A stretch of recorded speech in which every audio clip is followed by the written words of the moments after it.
Hi, today I'm going to teach you how to take MSR notes that can increase your accuracy and reduce the amount of time that you are spending in an MSR set, especially amount of time that you are spending flipping through multiple tabs. So let's go. So the first thing is that when you're solving the MSR question, where every time you look at a tab, you're supposed to completely read the tab, completely own the data, completely internalize the data, own the data set, right? And once you are done reading that, since I'm just showing you for notes, I'm not going through the entire solution. We have a webinar coming up soon. I'm going to be doing that there. So what are we going to do here is like, let's see this tab.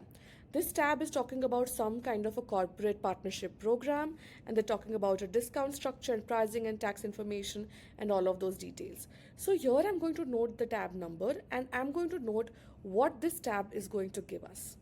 Right, so when we are solving a question, we have to find out that, okay, which tab to go to. This is going to act as a map for us. So T1, what is this giving us? This is giving us details of the discount structure. So this is going to have all of the details, including discount, group discount, pricing information. So when we want descriptive details, this is where we come. Then let's go down to the second tab. This is talking about the rate schedule. So this is where we're talking about the different room rates, the different corporate group rate, holiday rates, all of that.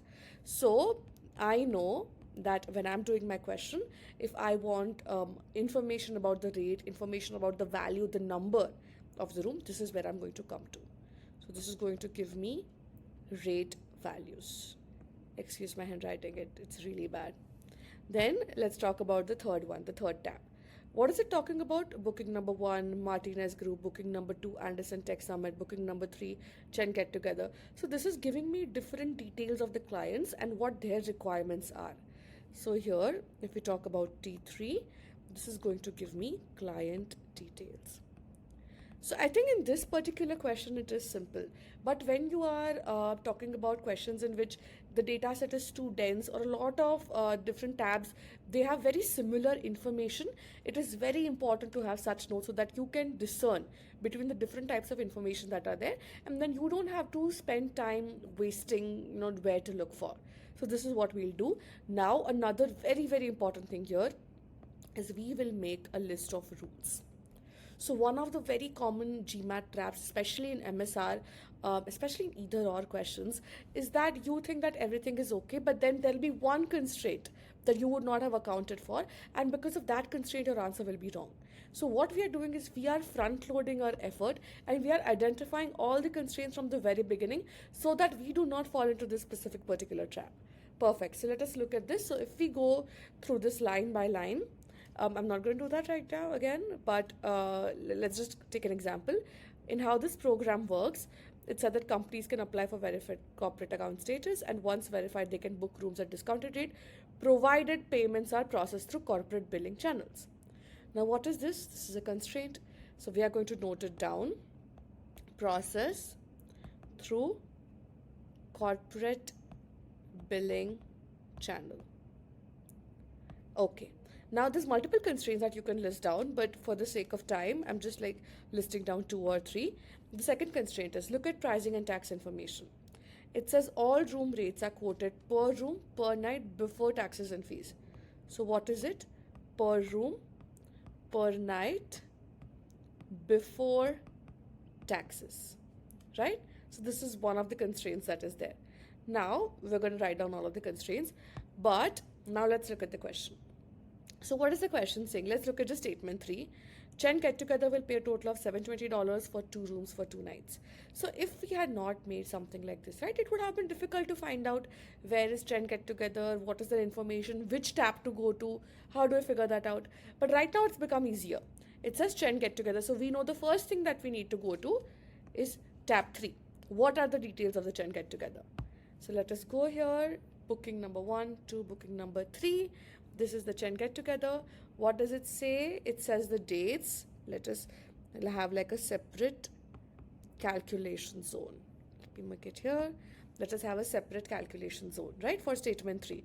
And let us keep all the calculation zones separate so that we do not get confused and get an answer wrong because of that. So this says that the dates are November 28 to 30.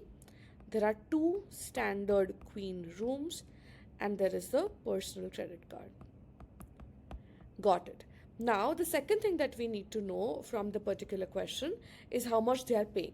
So now, because we know, because we have made a legend, because we have made a map, we know that now we need to go to T2.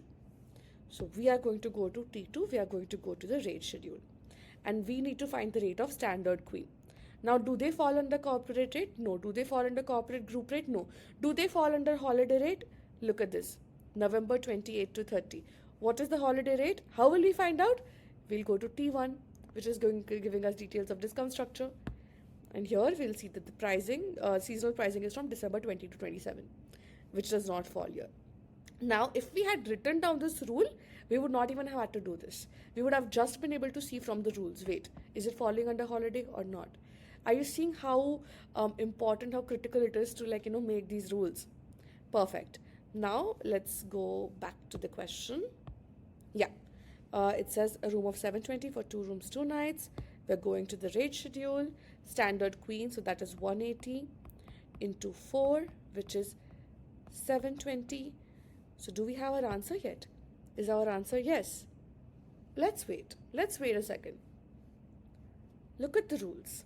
What are the rules? It is per room per night before taxes. Right? This is such a small thing that can actually make us get an entire answer wrong. It is before taxes. What is the statement 3 saying? That Chen Get Together will pay a total of $720.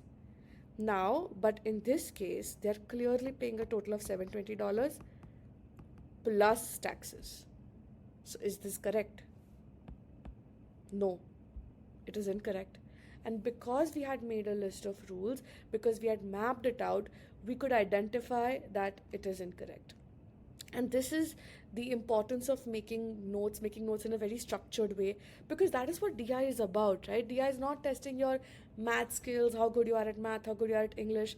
DI is testing how good you are at taking like a large chunk of data and putting it out in a way that you can derive insights out of it. And if you want to know more about DI, if you want to know how to solve this beast of a problem that is MSR and how to do it in the best way, we have a session coming up on November 18 where we will look at not just this but different MSR tips and tricks that can actually help us ace this.